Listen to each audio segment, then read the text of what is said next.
예, 수고하셨습니다. 이모선 의원님 수고하셨습니다. 다음은 더불어민주당의 김민석 위원님 질의해 주십시오. 서울 영등포 을의 김민석입니다.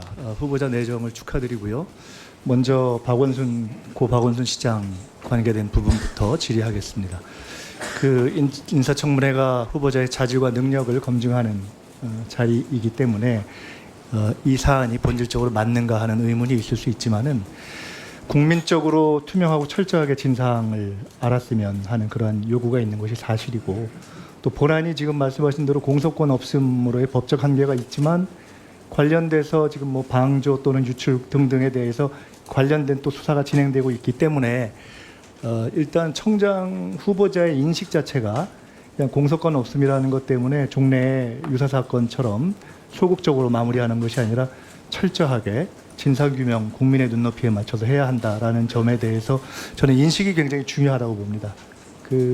아마 경찰도 그래서 수사 TF를 확대하고 그런 것으로 알고 있는데 대략 그렇습니까? 그런 필요성에 공감하십니까?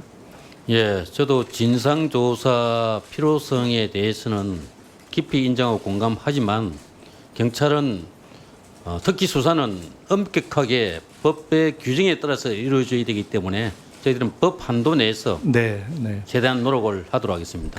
본안이 공소권 없음이기 때문에 그에 관련한 법적인 한계에 대해서는 충분히 알고 있고요. 그러나 아마 국민들이 이렇게 생각하실 겁니다. 이게 한계가 있지만은 저희가 이제 하나하나 짚어볼 텐데 이 관련된 것들의 내용을 잘 이렇게 정리하고 또 연관된 사건 수사에 대한 것들을 적극적이고 성실하게 한다면 어느 정도는 진실을 우리가 아는데 참고가 되지 않을까 하는 생각을 할 것이라고 보기 때문에 적극적인 입장을 말씀드리고요. 사실 저도 굉장히 충격적이고 혼란에 빠진 상황이긴 한데 어떤 입장에서 이번 사안을 바라볼까 하다가 이 부분은 한번 좀 같이 공유할 필요가 있을 것 같습니다.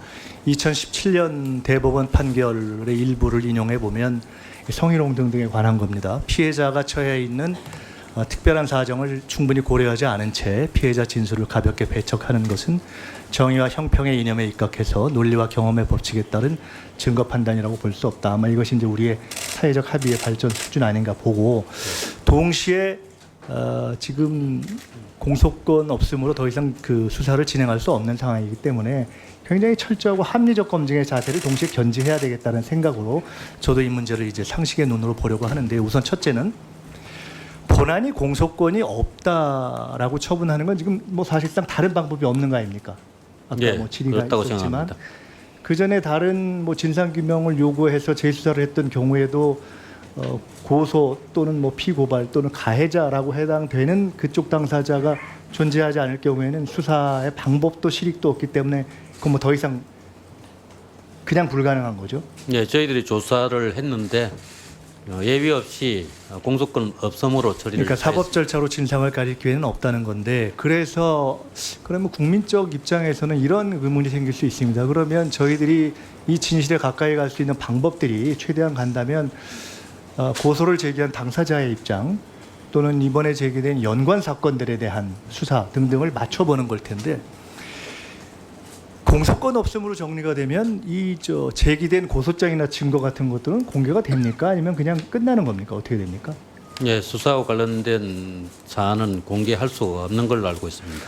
근데 이 사건이 시작된 이후에 지금 정확하게 한번 그것도 경찰에 확인을 좀 요청하고 싶은데, 언론을 통해서 고 박 시장의 사망이 확인되기도 전에 뭐 관련한 사망 관련한 기사가 나오는가 하면 직후에 고소장이 막 돌아다녔단 말이에요. 저도 본 게 있는 것 같은데, 그건 가짜입니까? 어떻게 되는 겁니까?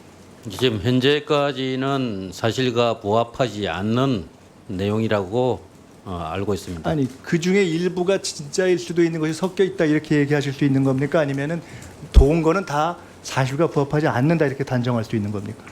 예, 일부 언론에서 사망 변사자 발견 전에 사망 사실을 보도한 적이 있었고, 또 고소장 내용이 SNS 등을 통해서 많이 유통이 되었는데 그것은 사실이 아닌 걸로 확인이 되었습니다.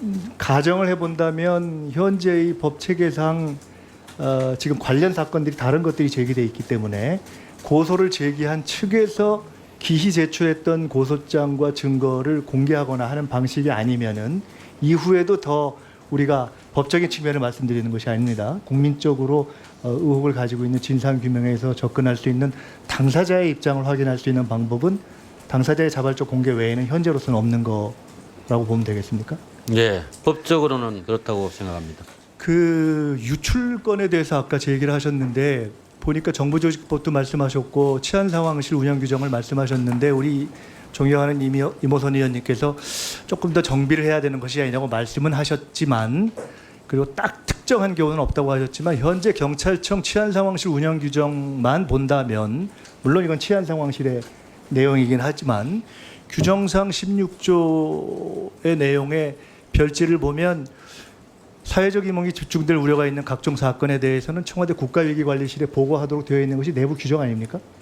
예, 그렇습니다. 그러면 취지에 붙여 본다면 이 정부조직법과 이 경찰청 치안상황실의 운영 규정에 비추어 보고 또 지금까지의 그 관례 통례에 비추어 본다면 보고 자체에 대해서 문제가 있다고 볼 수는 없는 거죠. 예, 좀 더 명확한 보고를 예, 그렇습니다. 보완할 필요는 있다 하더라도 한 가지만 더 여쭤보겠습니다. 시간이 없기 때문에. 지금 유출과 관련해서 여러 가지가 얘기가 있는데 제가 아무리 봐도 그 젠더 특보 있잖아요. 그분 제가 뭐 개인적으로는 모릅니다만은 그분이 출석을 하면 상당 정도 일단은 이 의문에 우리가 상당히 다가갈 수 있는 것이 아니냐.